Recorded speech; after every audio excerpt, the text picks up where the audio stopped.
सबको जय मसीह की प्रेज लॉर्ड। मैं विश्वास करता हूँ सुरक्षित सेफ एक छोटा सा चिंता मैं आपसे शेयर करना चाहता हूँ। हमें पता है सबसे पहला पाप एदन की वाटिका में हुआ, जो कि शैतान ने हवा को बहकाया और हवा बहकाव में आकर पाप करी। तो मैं आपसे आज एक छोटा सा संदेश ये बताना चाहता हूँ कि जब एदन की वाटिका में खुदा आदम और हवा से मिलने आता था, तब वहाँ में एक फेलोशिप बनता था। वहाँ में फिर लोग मिल के एक फैमिली की तरह रहते थे। हालेलुया। तो आज भी खुदा हम लोग के साथ एक फेलोशिप चाहता है। यहाँ पर वो एदन की वाटिका में एक पेड़ था, जो भले बुरे का एक पेड़ था। वो भले बुरे के पेड़ में शैतान आया, अधिकार जमा के आया। तो यहाँ पर अगर वो भले बुरे का पेड़ वहाँ नहीं रहता तो वहाँ शैतान नहीं आ सकता था। वहाँ भले बुरे का पेड़ था करके वो पेड़ को अधिकार बनाकर हवा से बात किया। आज भी हर एक परिवार में चलता वाला बात क्या है पता? शैतान किसी के घर में अधिकार पकड़ के बैठा है। अधिकार मेरा ये अधिकार है करके मैं परिवार को नाश करने जा रहा हूँ, ऐसा करके शैतान बोलता है। मैं आपसे एक बात मैं आपसे कहना चाहता हूँ, हम लोग का परिवार, हम लोग का व्यक्तिगत रूप में हमारा अधिकार यीशु मसीह को देना चाहिए। अगर हम यीशु मसीह को अधिकार देंगे ना, खुदा हमारे ज़िंदगी में अद्भुत कार्य करेगा।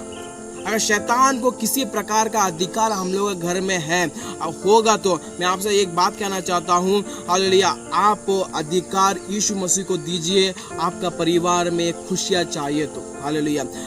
एक पास्टर ऐसा बोला है, शैतान एक घर में आता है तो उसे मारने के लिए आता है। शैतान एक घर में आता है कि उसको नष्ट करने के लिए आता है। शैतान इस लोग घर में इसीलिए आता है कि वो लाइफ में आगे नहीं बढ़े, मगर यीशु मसीह इसीलिए आता है कि आप आगे बढ़े और आपकी ज़िंदगी में तरक्की आप करें। मैं क्यों कह रहा हूँ? क्योंकि शैतान हर एक का घर में आकर अधिकार पकड़ता है। आपसे एक बात कहना चाहता हूँ, अधिकार शैतान का हाथों में नहीं दीजिएगा। आपका धन हो जाओ, आपका शारीरिक हो जाओ, आपका कोई सी भी चीज़ में शैतान का अधिकार नहीं देना है। हम लोग को सिर्फ और सिर्फ खुदा का अधिकार हमारा परिवार के ऊपर व्यक्तिगत रूप में हमारे साथ रहेगा। तो मैं आपसे एक बात कहना चाहता हूँ, परमेश्वर का उद्देश्य बहुत बड़ा है आपके प्रति। आपको वो आगे बढ़ाएगा और आपको आगे लेके चलेगा। यदि वो एदन की वाटिका में अगर भले बुरे का पेड़ नहीं रहता, मेरे हिसाब से वहाँ पर शैतान नहीं आ पा सकता था। वो लोग भले बुरे का पेड़ को अधिकार जमा के हवा से क्या करवाया?